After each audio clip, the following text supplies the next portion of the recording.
আমার মেয়েটার আমি কত আদর করতাম, আমার কলেজের টুকরা ছিল।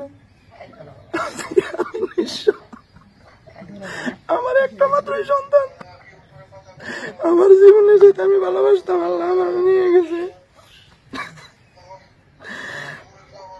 আমার বলার মতো ভাষা নেই, আমি ভাষা হারিয়ে ফেলছি, আমি বাকরুদ্ধ।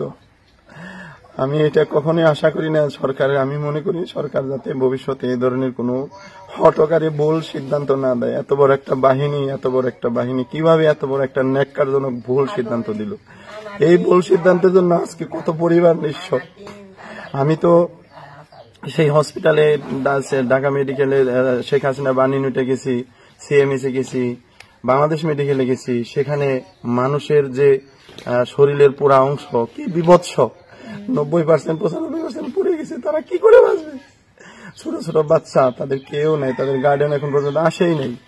আমি শুধু আমি এই দৃশ্য দেখে আমি পাগলের মতো ছোটাছুটি করেছি।